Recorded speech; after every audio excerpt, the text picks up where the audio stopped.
StudyIQ IAS, अब तैयारी हुई affordable. Hello everyone, I hope this message finds you fit and fine. My name is Shashank Tyagi and I welcome you all to contest series on Indian Polity based on Lakshmikant. Today we need to talk about part 2 of Indian Constitution, which is citizenship.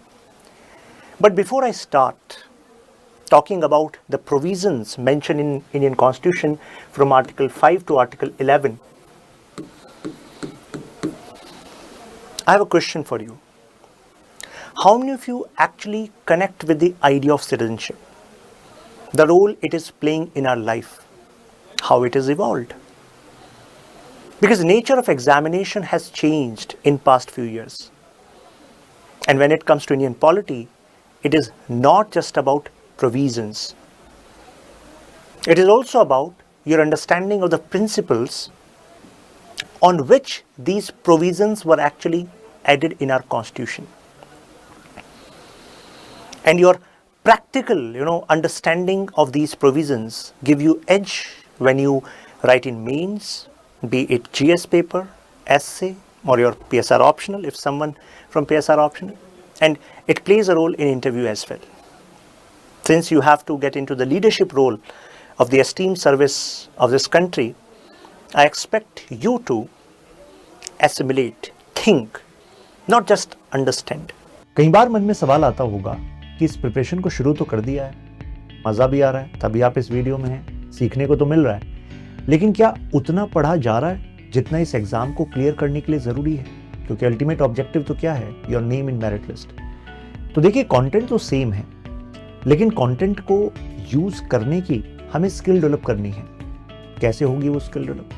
पहले तो भाई time से हर एक subject का content तैयार होना चाहिए। अगर आप वो कर रहे हैं, ठीक है, लेकिन if you want to take help तो आप StudyIQ की हेल्प ले सकते हैं। जो StudyIQ का P2I प्रोग्राम है, आप StudyIQ ऐप या वेबसाइट पर देख सकते हैं। P2I मतलब प्रीलिम्स से लेकर इंटरव्यू तक का एक प्रोग्राम। तो ये एक प्रोग्राम के अंदर 4 फेजेस हैं। तो उस 4 फेजेस के थ्रू पहले ही फेज में आपका कंप्लीट सिलेबस हो जाएगा। तो it is like the basic thing, ये तो करना ही है। इसके बाद आता है कि हमें स्किल्स डेवलप करनी है, यानी कि उस कंटेंट का प्रीलिम्स में इस्तेमाल हो सके, उस कंटेंट का मेंस में इस्तेमाल हो सके, यानी कि आंसर राइटिंग। फिर हमें असेसमेंट चाहिए बीच बीच में, जिससे कि हमें कमियां पता लगती रहें। तो इसके लिए भी P2I में आपको प्रीलिम्स मेंस दोनों की टेस्ट सीरीज दी जा रही है। वीकेंड पर भी टेस्ट होते हैं, plus daily mains answer writing होती है। तो आपको नहीं लगता अगर इतना कोई मेहनत आपके साथ कर ले, तो आप करना तो चाहते हैं बट एक पाथवे नहीं है, तो P2I प्रोग्राम वो पाथवे आपके लिए साबित हो सकता है। तो टेक हेल्प ऑफ दिस। फिर आपके मन में कभी कभी जो डाउट आता है, उसको ढूंढने के लिए आपका काफ़ी समय ज़ाया हो जाता है। ज़ाया इसलिए कह रहा हूँ क्योंकि हो सकता है उस डाउट को ढूंढने के लिए आपने 1 घंटा लगा दिया, क्योंकि उससे एसोसिएटेड काफ़ी सारी चीज़ें नई नई पता लगती चली गई आपको। ऐसे में इस टाइम को रिड्यूस कर सकते हैं आप। एग्जाम ओरिएंटेड क्या उस डाउट से रिलेटेड नॉलेज आपको चाहिए, वो आपको एक पर्सनल मेंटोर बता सकता है।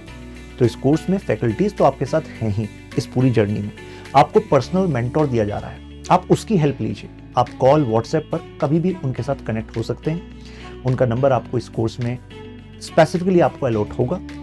तो अल्टीमेटली आपका टाइम बचेगा, कॉन्फिडेंस आएगा प्रिपरेशन में।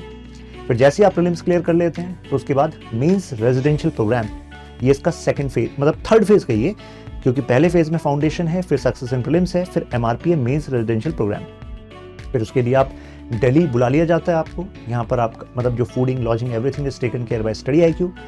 और उसके बाद फिर रिगरस प्रिपरेशन होती है आपकी मेंस के हिसाब से, यानी कि हर एक जो आपका पेपर है, GS है, लैंग्वेज है, essay है, हर एक की तैयारी यहीं पर हम आपको अपने सामने कराते हैं। उसके बाद जैसे आप मेंस क्लियर करते हैं, तो इंटरव्यू गाइडेंस प्रोग्राम, वहाँ पर आपके कोहोर्ट्स बनते हैं, जिसमें डिस्कशन के थ्रू जो आपके अदर एस्पिरेंट्स हैं, जो आपके साथ इंटरव्यू देने वाले हैं, तो आप अपनी स्किल्स को पॉलिश करते हैं। साथ में ब्यूरोक्रेट्स, फॉर्मर टॉपर्स, ये सब फैकल्टीज आपको मिलकर गाइड करते हैं। Finally when you are through into the merit list, then फिर आपको लगता है कि हाँ, it was all worth it. मिलते हैं आपसे क्लासेस में, ख्याल रखिए। जय Hind. Today, our topic is Indian citizenship. But before I start, I want to talk about citizenship as an idea. What do you think is the importance of citizenship? Why this idea actually emerged? Here we can see this word city, and actually it emerged from the word city. In common parlance, we use the spelling city. Because in ancient Europe, people used to connect their identity with the government at the level of city itself. And that's why the popular word was city-states.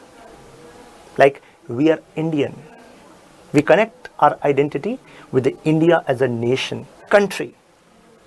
But there was a time people used to connect with small city. And the government at these cities, at the level of the cities, was sovereign in themselves. They used to have their army as well. Those who were not capable of having army, they used to borrow fighters. Right? Now, this is city. But how this is connected to citizenship? Now, there was another word, citizen, Anglo-French word. This word means the people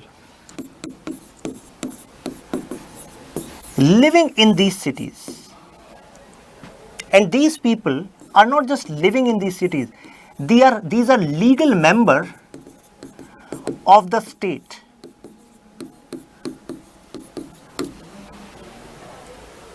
Now, what change does it make? Yes, it does make some change. In present time, India is a state. When I am using the state, I told you the word state is used in two contexts in Indian Constitution. I'm going to talk about this word state again when I'm going to talk about Article 12. Okay? So, state and the other meaning of state is provinces like Uttar Pradesh, Madhya Pradesh, right? So, when I say India as a state, so state as a concept talks about a political entity which is having some territory. एक जगह होनी चाहिए, boundary होनी चाहिए, पता होना चाहिए that yeah, this is our territory. Then there should be some population living in the territory. Then there should be some government. There should be some government there. Because government is necessary to make law, to execute that law, so that this population can live peacefully. Can you live without a government? If we remove Delhi police or any police around, judges, courts, for one day, do you think we can actually sit in such a peaceful manner? No, right? And this government should be sovereign. When I say sovereign, it means this government is free from any external influence when it comes to taking decisions for the betterment of these people living in this territory. Right? Now, in part 1 of Indian Constitution, we have already talked about territory part. Right? Union its territories, Article 1, 2, 3, 4. Right? Now, second, that's why our constitutional framers dedicated second part to the population. And now when I say population, it means people living in Indian territory. Can we call all of them as citizens of India? No. This population which lives in this territory may be of two kinds. One, citizens, and others, aliens. Now some of you might say, aliens? Is it about extraterrestrial objects, or is it about some other solar system or some entity like Zadu, koi mil gaya? Nahi. In legal sense, we categorize people into two parts, right? How law is going to treat you, a country's law is going to treat you, depends on which side you are standing. Okay? So you can be a citizen. If you are a citizen, it means you are legal member. You are legal member of this state. And those who are alien, it means they are foreigner, right? Means they are here maybe for doing some job. They are here for say as a tourist, right? And there can be two kind of aliens. One are friendly alien and other are enemy alien. If I ask you how you are going to categorize Pakistan if a Pakistan citizen is in India.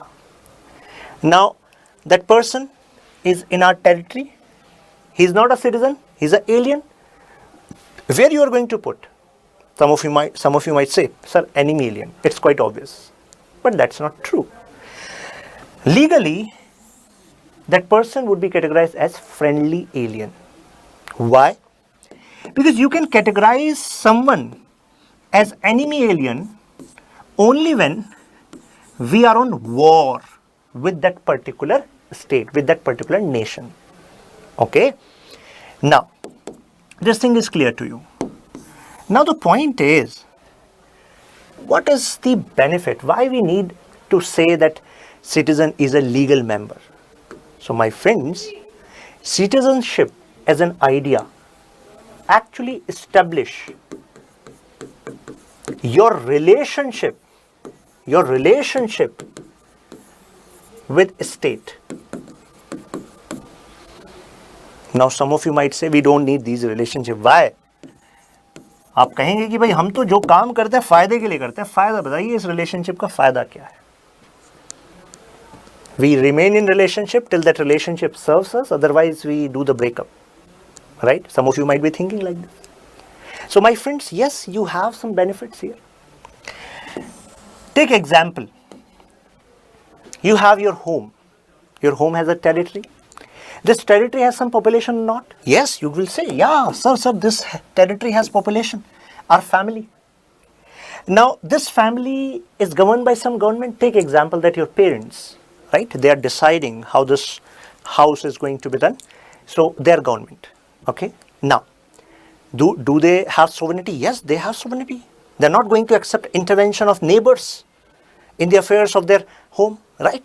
So, consider that we are talking about your home as a state, right? As an idea, right? Now when it comes to population, so I told you family, but apart from family, there may be some guests, there may be some friends who may come into your home, come into your territory. Now you are categorizing them as citizen and alien, right? Whoever neighbor, relative, they are alien. Now friendly and enemy, you better know them. On the basis, the terms and conditions you are having, right? Now, our focus is citizen. Now you are citizen, and since you are citizen, now you can just think, and you will get the answer of why. You will get the answer of why.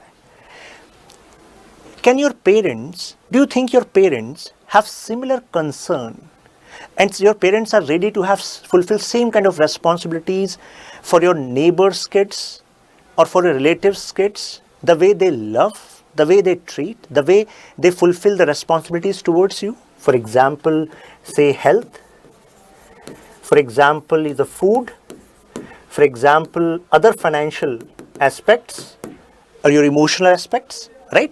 So all of these are available to you, right? Not to your neighbor's kid by your parents. Your parents consider that they are government. So how is it possible? Because they have a paper which was given to you, which was given to your parents by the hospital. That's, look, this is the paper which establishes that this person, say Rohan, is your kid. नाम तो रखा नहीं जाता तब तक, means this baby is your actual kid. But no one knows whether that paper was correct or not, right? ऐसा भी हो सकता है. But the point is that paper establish relationship between government, your parents, and you, citizen. And because you are a legal member now, paper hai, right? So that's why you are having these services available exclusively to you. And why your parents are so much concerned about you, not neighbor's kid? Because they want to utilize their resources, their time on people who really matter. Others also matter. It's not like they're devil with others. But you are the first priority, right? Now comes the other aspect of citizenship. अब यही थोड़ा ना मजा ही लेते रहोगे citizenship का, कुछ और पार्ट्स भी हैं इसके. The idea of citizenship is now giving you certain rights, right? And apart from this, you also have certain duties. And when I am saying duties, don't relate with fundamental duties. Because fundamental duty as a concept was added in our constitution way later. We are talking about the principal aspects. Even though fundamental duties are not legally enforceable, all fundamental duties, there's a process to that. Parliament may by law can make fundamental duty, enforceable by law. But the point here is, we are talking about the principal aspect. You have some duties as citizen. There are certain laws which are working, on the basis of which you have to conduct in a specific manner. Since you have rights in your home, you have duties too. Right? Since you have right, consider your home, your country, your nation, India. You have rights. Along with this, you have duties. You cannot break laws. You cannot, make speeches, or your actions cannot actually harm the integrity of this nation. These are certain duties which are connected to the idea of citizenship. Now, the kind of duties and kind of right you have in your country, it depends on, state to state. Means there may be US, there may be Switzerland, there may be Pakistan, Saudi Arab, India. So based on different nations, their state, what their law says about citizenship, what kind of rights, what kind of duties, they may vary. But idea of citizenship actually have this connection of rights and duties. And you will be surprised to know that when this idea was evolving way back, ancient times, I'm talking about 437 BC, before Christ. So at that point of time, this idea was there. But this idea was connected to duty. Idea used to say that citizenship will be given only to those who can contribute in lawmaking process, can contribute in judicial process, can contribute in effective functioning of state. Only those people should be given citizenship. And on this basis, various criteria were made who should be given citizenship and who should not be given citizenship. But my friends, we are living, you can say, in a golden period if we compare to those times and those conception of citizenship. And why I'm saying golden period? Because now the most popular idea of citizenship is full and equal citizenship. UPSC is asking these kind of question nowadays in prelims as well.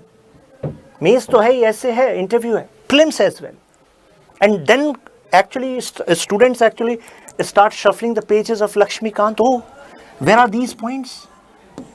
These points need to be understood by reading between the lines. So that's why we are having this series. I hope you are going to attain best value from it, from this discussion. Now, full and equal. What does it mean? Full means, it means government has given you a status of citizenship, and by the virtue of citizen, there will be certain rights, certain privileges which are connected to this particular title or this particular privilege which you are having, and now these will be given to all in equal manner. Full means the way rights, privileges are conceived in that particular country in law, they will be fully available to you. It means you will not be barred by some discrimination. Okay, this idea says that. Equal, you will not be discriminated on the basis of religion, race, caste, sex, place of birth, resident, descent, based on country to country. Now the point is, I said to you that we are living in golden age. My friends, we got to experience this privilege in present time because someone fought some war way back, say, in French Revolution. Many people lost their life in French Revolution. Some of you might be thinking, yeah, French Revolution se kaise connect? Arey? Our constitutional framers added these ideas in our constitution by virtue of the evolution of these ideas. Because this particular idea that people should be given equal citizenship, this idea emerged in these revolutions. Liberty, equality, fraternity, these were the keywords around which French Revolution happened, right? Then after this French Revolution, there were several movements around the world, and within these movements, these ideas of equality were resonating. And when these were resonating, then our constitutional framers also read these books. They got also influenced with the possibility and the goodness of these ideas. And then these ideas got incorporated in our constitution. So don't you think we should be grateful, not just for our constitutional framers, we should be grateful for the people who fought for these ideas, right? Ideas against discrimination, ideas with citizenship as entitlement, privileges, rights and duties. Because if we don't do our duty as citizen, how can the system run? Right? We are not just at the receiving end. We are also giving the input to the system. That's how this country is running. My friends, all of you are giving taxes. All of you are following laws. Some exceptions can be there. But the point is, we are making this system run. So you should be proud of this idea and you should be grateful from the point these ideas are emerging. Right? Now, so I hope this discussion on this basic conception of citizenship is clear to you, right? Now, because our focus is part 2, so we need to talk about the provisions part as well, right? So citizenship talks about Article 5, 6, 7, 8, 9, 10, 11, and every article will be on your tips. I just need your attention here. Now, as I told you, people can be divided into citizen, alien, two type, friendly and this enemy. This is clear to you. Now, based on this differentiation, the type of rights are also going to be different. For example, you are citizen in your home. Just an analogy, just an example. So you are entitled with the maximum benefits, maximum rights. Say 3 example. For example, friendly alien may be entitled for 2 and enemy alien may be entitled for 1. This is just to give you a picture who gets minimum rights and privileges among this categorization, right? But everyone gets some kind of rights. Basic human rights are available to all. Take example of Ajmal Kasab. Ajmal Kasab, who came to India and killed so many Indians, our fellows, he was an enemy alien. But yet, we gave a trial to that person because this is what our law says. We also wanted to prove to the world that law is there in India and to say that this particular terrorist was linked to the, you can say, Pakistan and the attack was from Pakistan. The debate is different. But the point I'm making is some rights are available to each of these 3 categories. Okay. Another interesting point you would like to know that when we are going to talk about rights part, there are 3 categorization or 3 words which are used: people, citizen and minorities. Okay. This we are going to use when I'm going to talk about part 3 of Indian Constitution, fundamental rights. I'm just mentioning here because on the basis of this categorization, the entitlement of rights, application of rights changes. Okay. When the word people is, so there are some rights which are available to all people who are there in India. So for example, Article 14, some are available to citizens. For example, Article 15, 15, 16, 19, 29, 30. Now, some are specifically used in context of minorities. For example, Article 29. These articles just an example to let you know that keep your eyes open. with respect to rights, which word is being used in that particular article, because UPSC play on these details which many students miss.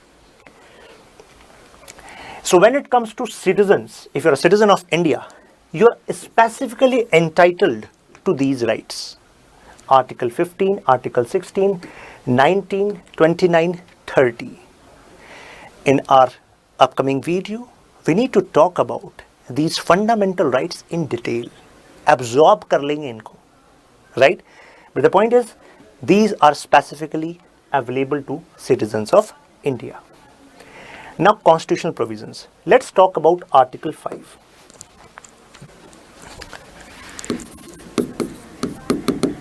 Article 5. As I told you, that Part 2 deals with Article 5 to Article 11. Right? This is quite clear to you.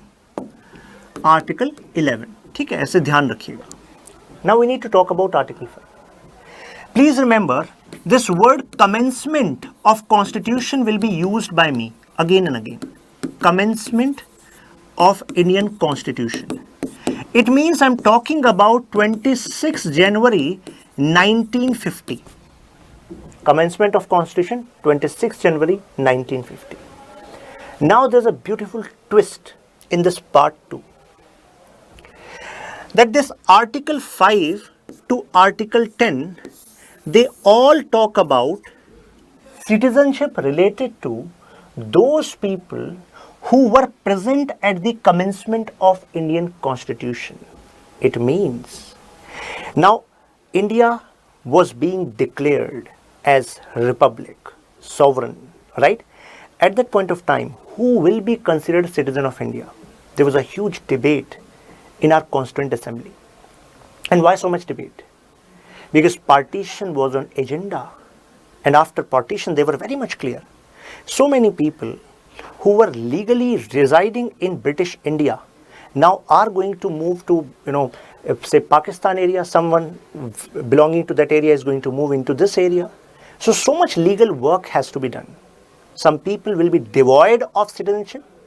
Some people are going to get citizenship. So on what criteria we should actually agree so that everyone should be better off? Now, there were 100 amendments. There were 100 amendments happened in Constituent Assembly with respect to this particular part, Part 2. 100 amendments with regard to this particular part. Such was the kind of debate. Now the point is, I told you Article 5 to 10 talks about commencement of the Indian Constitution, citizenship specifically with respect to those people who are present. It means if I ask whether Article 5 or Article 6, 7, 8, 9, 10 has some provision related to giving citizenship or taking citizenship from the people who are living presently in India, do you think that would be true? No, that would be false, because the word used in the Constitution is commencement of Indian Constitution. Okay. Now what Article 5 says? Article 5 says that citizenship is conferred on persons who have domicile in India. It means those who were living in India. And के बाद फिर 3 बातें बोली. There are 3 cases. And the word used is or. Means should be domicile. It means they are living in India and they want to continue living in India. They have a permanent residence there. When I am saying permanent residence, don't equate it with property. These are some intricacies. Property नहीं बोल रहा मैं. Residence, रहते हैं. And they want to continue living. Now, along with this, there should be one criteria from these 3 statements which should be true as well. One is, was born in India, or either of parents was born in the territory. Which territory we are talking about? British Indian territory. The territory on which Indian Union is getting formed. Who has ordinarily been a resident of India for not less than 5 years. 5 years immediately before commencement of Indian Constitution. So commencement of Indian Constitution 26 January 1950. So it means before that, yani कि 5 years, ordinarily that person should be residing. It means there may be a case, a British person who came to India, say 6 years back, and that person loved India so much that that person is thinking that I'm going to settle in India. So now, will that person is going to get Indian citizenship on the commencement of Indian Constitution? Yes, that person has a chance. Since that person is permanently residing, want to continue in India, and this particular criteria is actually applicable, right? Immediately preceding the commencement, he was living in India for 5 years, right? So that person can get it. Citizenship for the people at the commencement, as I told you. Okay? So this is what Article 5 talks about. Okay? Article 6. Now, there were many people who were part of newly formed Pakistan. Okay?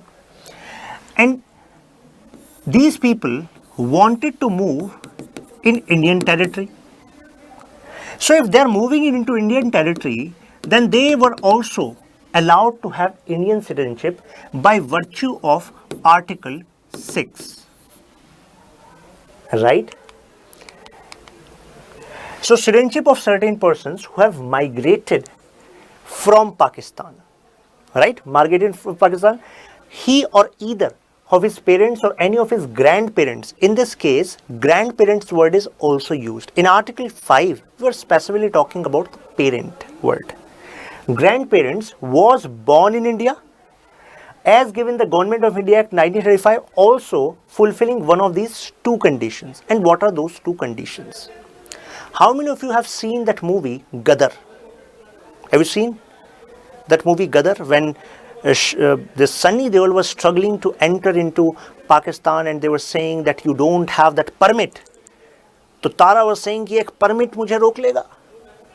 So what was that permit? That permit is related to Article 6, Article 7. Means there is a mention of this word permit. So one of the two conditions, in case such a person has migrated before 19 July 1948. Now please remember this date, 19 July 1948. 19 July 1948. This date is mentioned in Article 6, and you know Article 6 is talking about people coming from Pakistan area now to India. This 19 July 1948 demarcates the day on which both India and Pakistan started permit system.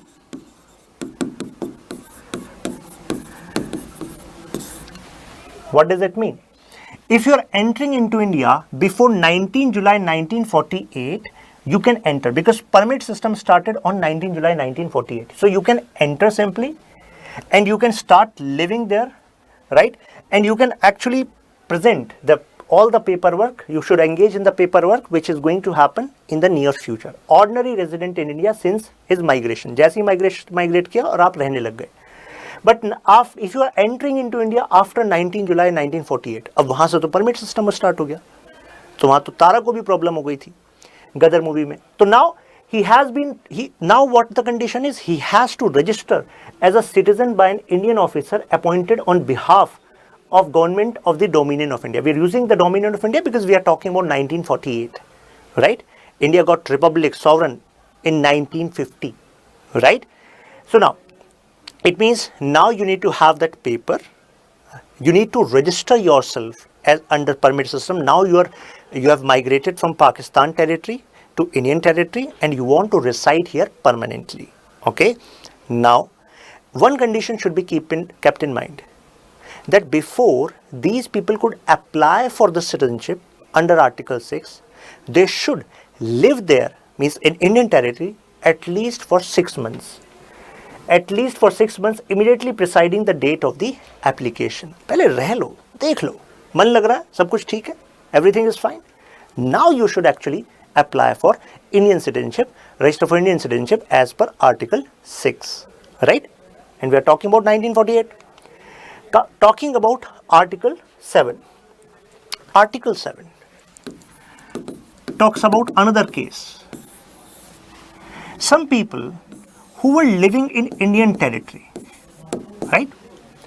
And as the partition happened, they actually thought it is better for them to move into Pakistan territory, right? But as they moved, this was their first step. They found the conditions were quite pathetic there. For example, in Karachi, many people moved from India inside to Pakistan, and then they found, really deplorable conditions in Karachi, and then they came back. Right? Then they came back. So now, whether these people should be given citizenship or not, our constitution framer said yes. How they can actually have this Indian citizenship? Answer is Article 7. So it is about those people who went to Pakistan and came back to India. Now, the partition date is important here. It means citizens of certain migrants to Pakistan migrated to Pakistan after 1 March 1947. And you should also know that many people were not even aware of the idea of partition. I was reading one memoir of a famous veteran journalist. So there is a wakia there. And there, a person in Lucknow, so he hoisted a Pakistani flag at his home, on the roof of his home. And when neighbors asked, "What are you doing?" He said, "I have just listened on radio that everyone has given this choice that you can be part of Pakistan or India. So I am on the Pakistan side. That is why I've hosted the flag of Pakistan, which he got from some rally of Muslim League." The neighbors, some neighbors, they talked to him, and he said, "देखिए, उसके लिए आपको घर बार छोड़ के जाना पड़ेगा. You have to, leave your home and then go to Pakistan. Pakistan वहाँ है, वहाँ बन रहा है Pakistan." Then he immediately, he removed the flag. So, this was the condition of the people. They were not aware of what is going to happen with the partition. Many people actually lost their life. In human history, it is one of the, most, you can say, largest migration of humans in human history, right? Now, has to be resident of India for 6 months preceding the date of his application for registration. Same case as I told you in Article 6. अब आने ऐसा याद कर लीजिए, you can easily remember it like this. भाई आने जाने वाले जो भी हैं, have 6 months. पहले कहते हैं ना कि पहले इस्तेमाल करें फिर विश्वास करें. So similar is the case. First live there and have 6 months time and then apply. That now you are fully settled in your mind. So this is the case.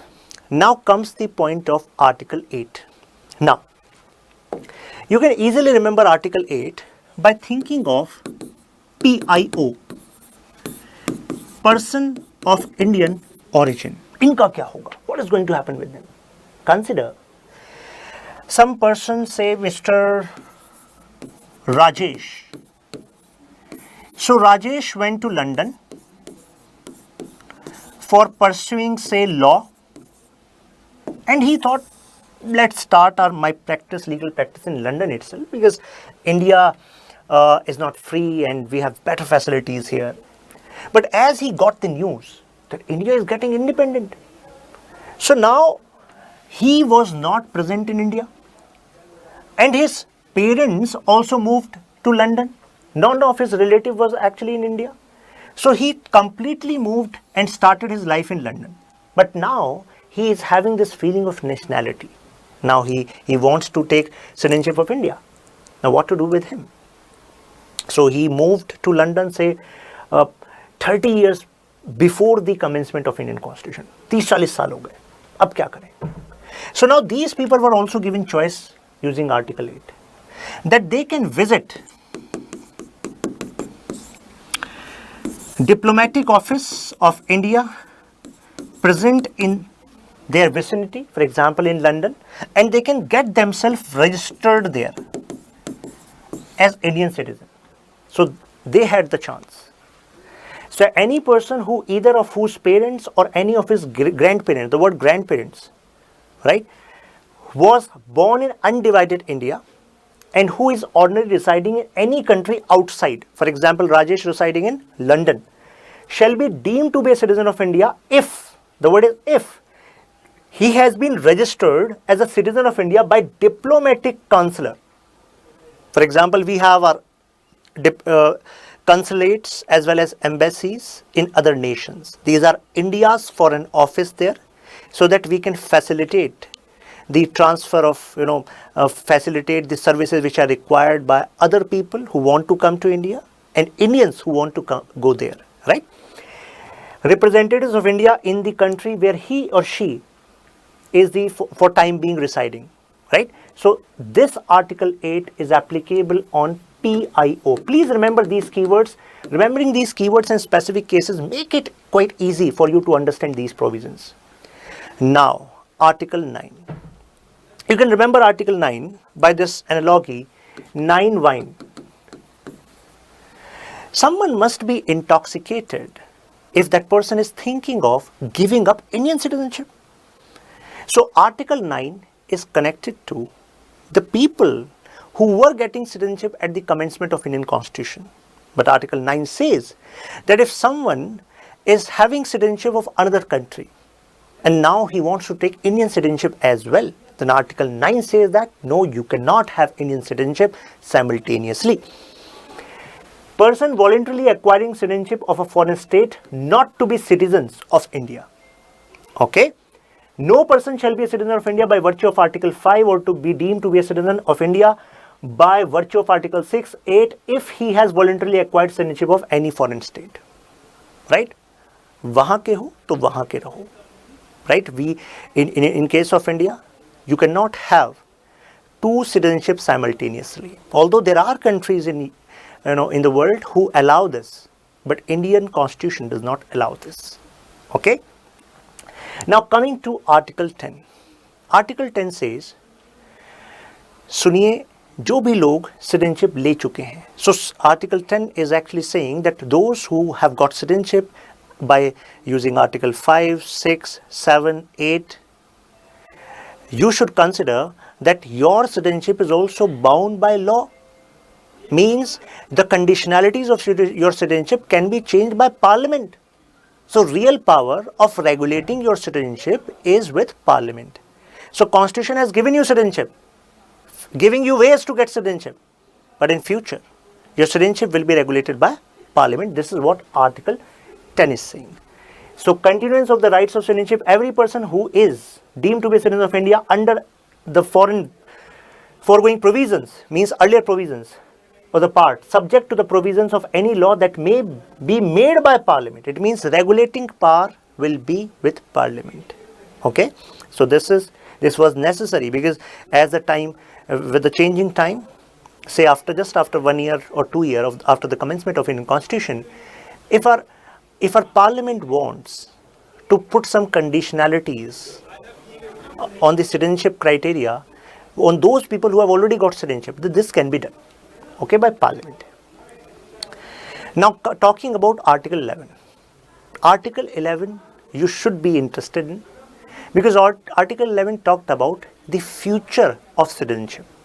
It means people who are going to acquire citizenship or lose citizenship, this responsibility is on Parliament.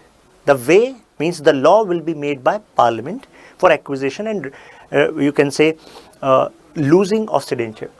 So Parliament to regulate the right of citizenship by law, nothing in the foregoing provisions of this part shall derogate from the power of Parliament to make any provision with respect to acquisition and termination. Please remember, acquisition and termination of citizenship, power lies with Parliament. Please remember that.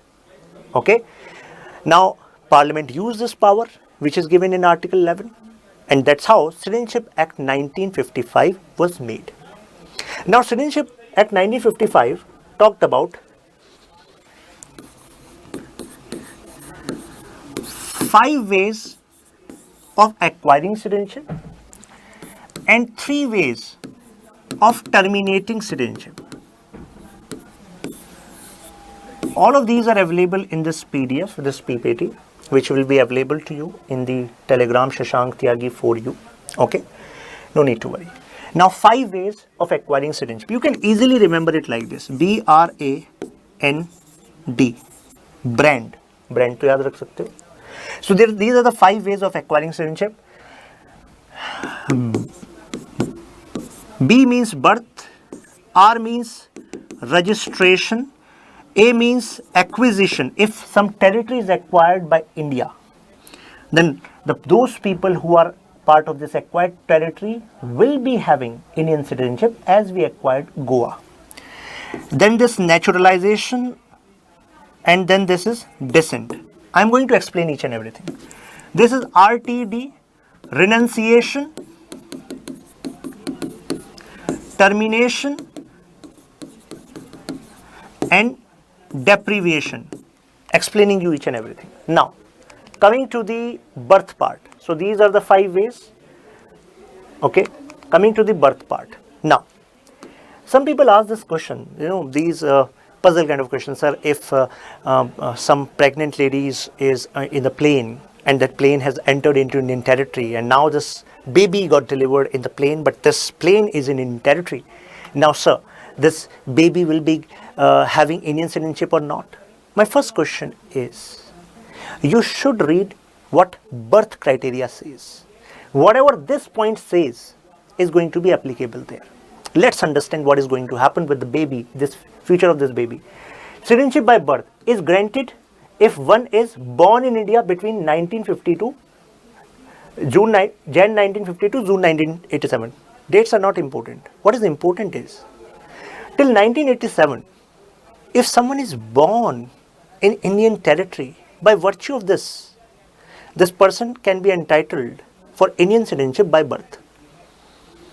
But अभी जो delivery आप करा रहे हो on plane, this is happening now. But this criteria was till 1987. So let's get into the future. Born between 1987 and 2004, and either of parent is a citizen of India. Either of his parent is citizen of India. Means after 1987, now you need to ask the mother, what is your citizenship or what is the citizenship of the father?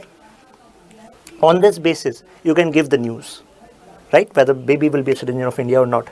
Now the third, after 2004, born after 2004, at least one parent is citizen. At least one parent is citizen. Consider, mother said that I am citizen of India. Then you should not readily declare, oh, this baby will be bestowed with citizenship of India. No, itni jaldi nahi. Check the second part. Other parent is not an illegal immigrant. Other parent. You should ask, who is the father? What is the citizenship of father? And if it is found that the father is living in India as an illegal immigrant, for example, came from Bangladesh via Bajrangi Bhaijan route, has no paper whatsoever, and mother is a legal citizen of India, they made the baby. So in this case, this baby will not be getting citizenship of India by birth. By birth नहीं मिलेगी. इतना निराश मत होइए, और तरीके हैं, but by birth नहीं मिलेगी. Right? I think this point is clear to you. Talking about descent. Descent. It means I'm talking about, granted if person is born outside India, but father is a citizen of India and person is born between January 1950 to December 1992. So this case is actually applicable to one of my friend. So his father is a cardiologist, and his father was practicing in Iran when he was born. So it is about 1988.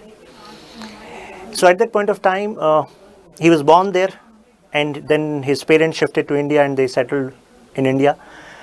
But he got a problem because he applied for a master's in US, and he was in trouble because his birth certificate was saying that you were born in Iran, and you know that US and Iran are actually locking horns nowadays, right? So it is about 2015-16 तब से वो issue चल ही रहा था. So at that point of time, so he was having some problems. So he said, actually I got the citizenship through descent, and this was the issue. So he was registered as Indian citizen because his father was actually a citizen of India. He went there just for work, right? Now, born after December 1992, either of parent is citizen of India. Now, don't you think this particular criteria is actually gender insensitive? Don't you think? father is a citizen of India. What about the mother? Do you think the mother's status is anything less? No, right? So now we have the criteria that if either of the parents are citizen of India or is citizen of India, in that case, even if the baby is born outside India, then they can say that I am citizen of India and that is why my baby should be given citizenship of India. Then baby will be given citizenship of India. कृपा बरसेगी. ठीक है, चलिए आगे बढ़ते हैं. Now, which of the following cannot acquire Indian citizenship by birth? Children of foreign diplomats, children of enemy aliens, A and B can acquire, or both A and B cannot acquire. So this is a question for you and you need to answer in comments. Okay. Coming to the registration part. BRAND, आपको बताया था registration part. So registration is applicable is person of Indian origin has stayed here for 7+ years. Person of Indian origin. But he is not having citizenship of India. Who is person of Indian origin? It means that person was living outside of India, maybe having citizenship there, but now this person has settled in India for last 7 years and that person is willing to have citizenship of India. Then this citizenship can be given by virtue of registration criteria, right? Second, person of Indian origin and is staying outside of undivided India. So this is coupled with this. Means that person was part of this undivided India, but he shifted somewhere else, right? And now he is claiming his citizenship by virtue of registration and he has been living in India for past 7 years. So apart from PIO, so one PIO case was Article 8, right? But those PIO were those who were present at the commencement of Indian Constitution. What about the PIOs of present time? How can they take citizenship? So one way is registration. Okay. Apart from this, if someone marries Indian citizens, for example, Sonia Gandhi, so and staying for 7+ years, now on this basis also they can actually file for Indian citizenship. Now comes naturalization. Person not covered by above means birth, descent, registration. If they are not covered in any of these criteria, terms and conditions, now our parliament within our citizenship law may add a schedule mentioning the conditions on the basis of which a person can be given naturalized citizenship. Some examples of this: 2 key conditions: should not be an illegal immigrant. Illegal immigrant means you have moved into Indian territory keeping in mind that I have to settle here, but you don't have any legal documents. You are not given official permission to do that. Should have stayed for 11+ years in India. So should not be illegal immigrant and you are staying in India for past 11+ years, then you can apply. Okay. For example, Adnan Sami. You must have heard about Adnan Sami got Indian citizenship through naturalization. You must have also heard about Rahat Fateh Ali Khan. He also applied for naturalized citizenship, but he did not receive this citizenship because it is the prerogative of Indian government whether to give the citizenship to you or not. Although government of India may waive off naturalization conditions, and in what case these conditions can be waived off? If you have contributed extremely well in field of science, philosophy, art, literature, world peace, human progress. As you know, successful people are always given priority. Same is the case in naturalized citizenship, right? If you have made some great contributions in the world, then India as a nation would be, grateful to have you as Indian citizen, right? Now, by incorporating territories, now the condition is acquisition, BRA acquisition. For example, this territory of Goa was acquired. Any new territory becomes a part of India after a popular verdict. The government of India shall specify the person of that territory to be citizen of India. And now this particular statement seems so obvious, right? But the point is, if UPSC make a statement that as per the criteria of citizenship related to a case where Indian government acquire a particular territory, comma, the ordinary residents of this territory will be automatically given citizenship of India. Do you think that statement is true or false? I'm saying that Indian government acquired a territory, say an island in Indian Ocean. Okay, earlier we were not having any claim on that, but we acquired it. Now many people were living there. Now can we actually consider that as per Citizenship Act, by Parliament, now these people living in this territory are automatically citizen of India? So UPSC might play on this word automatically. Okay, so now you should give more focus to this word. Government of India shall specify. The word is shall specify. Pondicherry became part of India under Citizenship Order 1962 and Citizenship Act 1955. So a separate order was also issued. Okay. This is a question you will find in this PDF in Telegram group. You can attempt. Now, termination of citizenship. As I told you, 3 RTD, renunciation. You can easily remember. It means if you are giving up India's citizenship on your own. For example, say Akshay Kumar, Raghuram Rajan, ex-RBI governor. So Raghuram Rajan is a citizen of USA. Akshay Kumar is a citizen of Canada. So as I told you, Indian constitution or Indian citizenship law does not allow you holding 2 citizenship. You cannot have 2 citizenships simultaneously. So as of now, if you have to take citizenship for the nation, then you have to renunciate your citizenship of India. Now some of you might be thinking, sir, we also heard about something called dual citizenship. That's, first of all, you should be clear. India does not recognize the concept of dual citizenship. This dual citizenship word is often used with OCI, as Indian government notified the merger of PIO card and OCI card, Overseas Citizen of India. As OCI card holders, means Overseas Citizen of India card holders, as they get facility to enter into India and go do business in India without any restriction. That's why some people said, oh, these people are also having facilities like Indian citizenship, so we should consider dual citizenship. But these people cannot participate in voting. So Akshay Kumar may actually participate in an advertisement telling you that you should vote, but you will not find Akshay Kumar voting until unless he gives up citizenship of Canada and takes citizenship of India.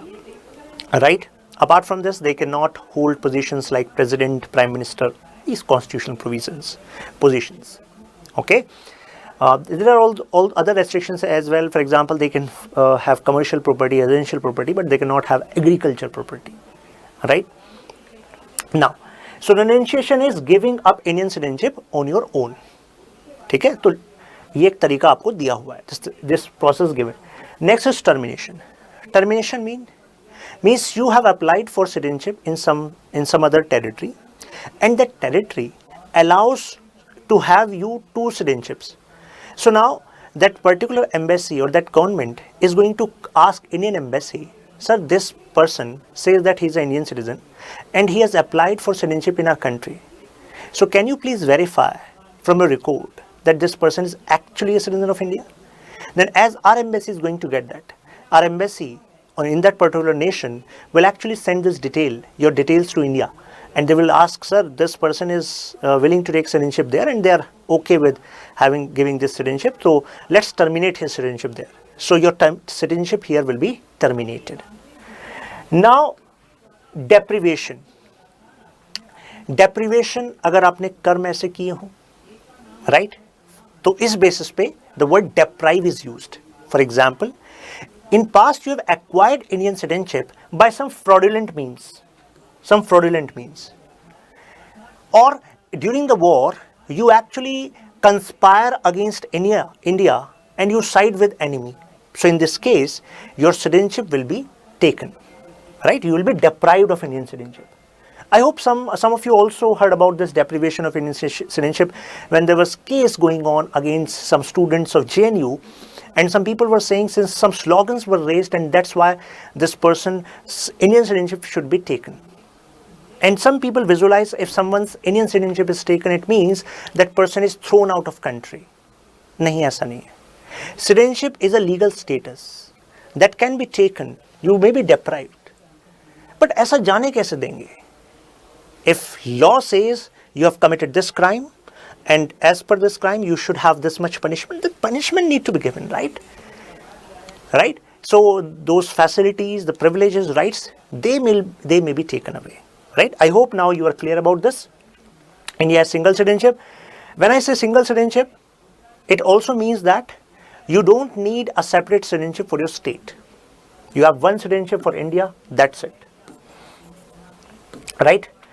Citizen of entire country, but in USA they have different. Now, in part 3 we have to talk about this idea of fundamental right and the variations in cases in a simple manner. But I want to raise some questions in your mind. I use the word full and equal citizenship is the concept which is followed by most of the nations as of now. And India also adhere to this concept of citizenship, full and equal.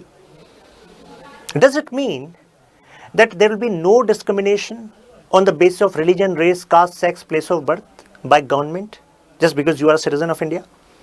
So let's take the case of Article 16. We are going to understand Article 16 fundamental rights as well. Article 16 says that state shall not discriminate against, the person. This is applicable to citizen on the basis of religion, race, caste, sex, place of birth, resident, descent. Now, but the reality is, in case of public employment, government job. So obviously, government job will not be given to, this examination will not be open for all. Examination will be open to Indian citizens, right? Generally, this is the applicability criteria. Now, the point is, I'm making a statement and you have to tell me that statement is true or false. No government employment position, no position in any government service may have a criteria of a religion. Now tell me that statement is true or false. इसको भूल जाइए. Question सुनिए. I'm repeating. No position in any government service may have a criteria of religion. It means that no post will be reserved specifically for a person belonging to a specific religion. What do you think? Some of you might say, yes, that is true. This is quite obvious. Because अभी आपने बताया, state shall not discriminate on the basis of religion, race, caste, sex, place of birth in matter of public employment. It seems like ये तो बहुत बच्चों वाली बात है. But the point is, there may be some exceptions. For example, there are positions of Pandit to do puja in army as well, in navy as well. Same with church fathers, same with Muslim, a position, religious person, Maulvi. So, can a Muslim be a person doing puja for Jawans at that point of time? No, right? So, for some specific positions, religion is maybe a criteria, but that is an exception. You cannot say it as discrimination. That is why this is an exception. I hope you are clear. This is not discrimination, this is an exception. Okay? So, similarly, with respect to some state PCS exams, residence is a criteria to actually give some preferential quota in some states. Right? So this is also allowed. So I raise this point just to have some question in your mind. You should think on it, search on it, because we are going to discuss it in fundamental rights. Now see you in the next video. Till then, keep learning, keep growing. For PDFs, you can connect to Shashank Tyagi for you. I hope this video opened your mind with respect to citizenship provisions. Thank you. StudyIQ IAS, अब तैयारी हुई affordable.